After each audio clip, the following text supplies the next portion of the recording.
Ils sont enfin déconfinés. Voici Cédric Simonin et Christophe Ecker dans Igloo. Messieurs, bonjour. Bonjour. Bonjour, Vous allez bien? ça va?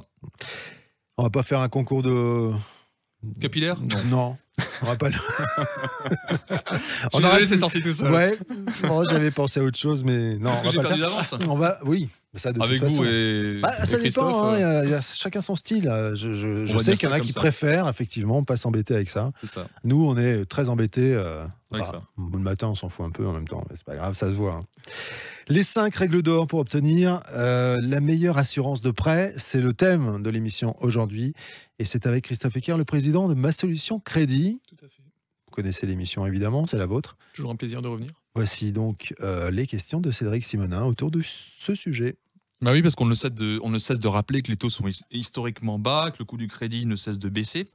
Le corollaire, c'est le poids de l'assurance de prêt dans le coût global du crédit qui est d'autant plus important et peut représenter aujourd'hui presque jusqu'à 40%, vous m'arrêtez si je dis des bêtises, du coût global du crédit. Donc c'est un point important. Oui. Donc la question qui se posait, c'est est-ce qu'il y a des trucs et astuces pour réduire efficacement ce coût au maximum? Alors, est-ce que... allez, alors, il fait oui, mais il faut que je lance. Ouais, allez-y. Quelle serait la règle numéro 1, puisqu'il y en a 5? Alors, quelle serait la règle numéro 1, Christophe, pour baisser au maximum ce coût de garantie? Alors déjà, avant de parler de coûts, parce que c'est vrai qu'on a toujours tendance à voir les assurances par le petit bout de la lorgnette et justement le coût. C'est vrai que quand on fait une assurance auto, quand on fait une assurance habitation, on a tendance à regarder toujours le tarif. Pour l'assurance de prêt, moi je déconseille de regarder par le prisme du tarif parce que c'est vraisemblablement l'assurance la plus importante qu'on prendra dans sa vie.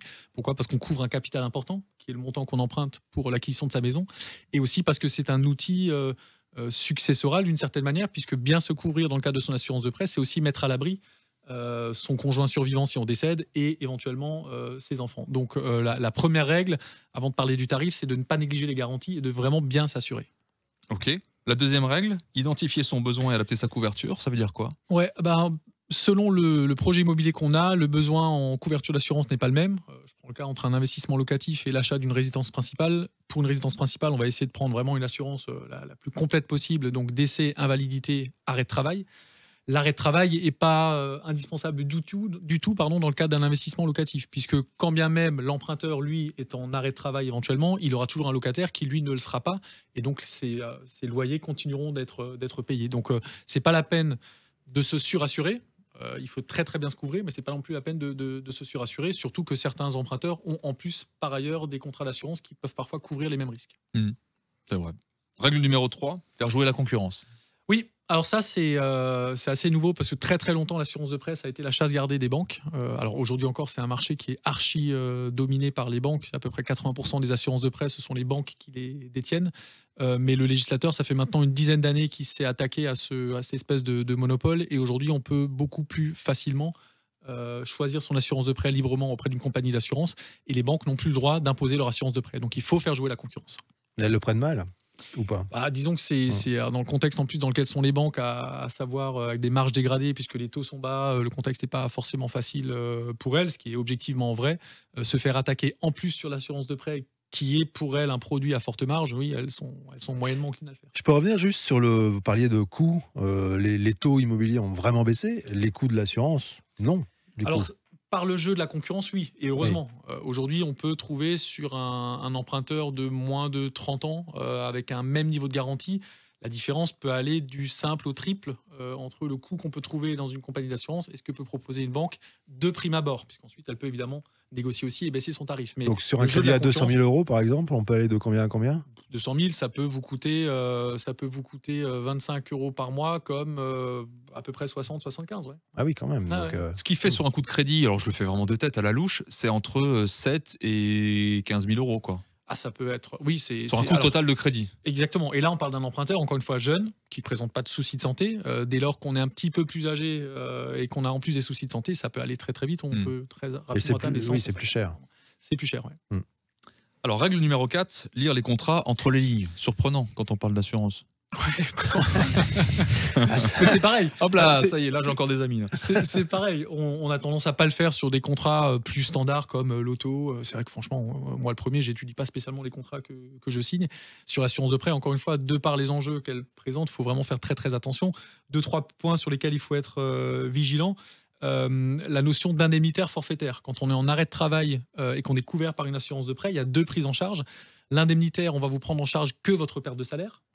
Donc, quand bien même votre mensualité est de 1 000 €, si c'est une assurance indemnitaire et que vous ne perdez que 500 € au niveau de votre salaire en cas d'arrêt de travail, parce que vous avez des remboursements de la mutuelle, de la Sécu, on va prendre en charge que 500 €. Le forfaitaire, on s'en fiche de savoir si vous perdez 500, 700, 1 000 € par mois, on va vous payer la totalité de votre mensualité. C'est pas pareil du tout. La deuxième, c'est ce qu'on appelle les maladies non objectivables, donc les affections psychiatriques ou les affections du dos, qui représentent aujourd'hui, en 2020, les 2 affections les plus importantes au regard de la Sécu. Là aussi, il y a des prises en charge différentes selon les contrats d'assurance, avec des franchises qui peuvent être plus ou moins longues, ou alors des conditions qui peuvent être assez drastiques. Par exemple, pour une affection du dos, dans certains contrats, il faut à tout prix une opération pour être pris en charge. Or, aujourd'hui, quand on a un problème de dos, on n'est pas forcément opéré, fort heureusement. Idem pour les affections psychiatriques. Certains contrats d'assurance nécessitent une hospitalisation dans un établissement spécialisé, en d'autres termes un asile. Donc pour une dépression passagère ou un burn-out, on ne va pas tous forcément y atterrir, heureusement non plus. Et enfin, un dernier point, c'est les exclusions. Les pratiques des sports à risque, être une personne et éventuellement exposée politiquement. Enfin voilà, il y a pas mal d'aspects à regarder et le diable se niche dans les détails, effectivement. D'accord, c'est un point important. Règle numéro 5 et dernière règle, faire une mise à jour chaque année. Je le disais tout à l'heure, la législation a énormément évolué ces 10 dernières années. La dernière évolution en date de 2018, c'est l'amendement Bourquin qui désormais permet, comme pour n'importe quel contrat d'assurance, de revoir son assurance de prêt à la date anniversaire. Ça a été longtemps pas le cas parce que les banques ont fait beaucoup de lobbying pour ne pas que ce texte passe. Désormais, c'est le cas. Donc chaque année, j'encourage moi les emprunteurs à revoir leur assurance et voir s'ils peuvent pas trouver mieux et moins cher chaque année. J'ai encore une dernière question moi aussi. de circonstances, peut-être la même d'ailleurs. Peut-être. Par rapport au Covid, oui. Est-ce que les assurances prennent en compte le fait que quelqu'un ait été touché par le Covid de manière plus ou moins grave, mais on ne sait pas quelles sont les conséquences ou séquelles que l'on pourrait avoir par rapport à cette infection. Ouais. Est-ce que les assurances là posent la question de savoir si on a été touché par le Covid? Alors, pour quelqu'un qui est d'ores et déjà assuré, s'il est touché par le Covid et qu'il est en arrêt de travail pendant plus de 3 mois, c'est la fameuse garantie ITT, incapacité temporaire et totale de travail, qui va rentrer en jeu et donc qui va être assuré au même titre que n'importe quelle maladie. Moi, je parlais pour une nouvelle souscription. J'entends bien, ouais, tout à fait. C'est une très bonne question à laquelle je ne saurais même pas répondre, pour être tout à fait honnête. Mais c'est intéressant. Je pense qu'effectivement, ce genre d'épidémie à l'échelle mondiale, ça nécessite que les assureurs revoient leur logiciel. D'ailleurs, c'est ce qu'il faut avoir à l'esprit aussi, c'est que le domaine de l'assurance est un domaine qui est en perpétuel mouvement, puisque de fait, le monde autour de nous évolue. Et je pense qu'effectivement, désormais, dans les grilles d'analyse des banques, ça rentrera en ligne de compte. Ouais. Alors moi, ma petite question, c'était quand vous faites votre job de courtier, vous cherchez le meilleur prêt possible pour votre client. Oui. Vous cherchez aussi la meilleure assurance possible pour votre client. Oui, tout à fait. On a la double casquette, courtier en crédit, courtier en assurance de prêt. C'est le cas de la plupart des courtiers en crédit. Et effectivement, on va négocier pour le client sur les 2 aspects, puisque comme l'a dit Cédric en introduction, c'est aujourd'hui devenu le coût principal du crédit, c'est l'assurance. Donc vous faites les 2 au même moment et quand vous proposez à votre client on fait un package global pour le client.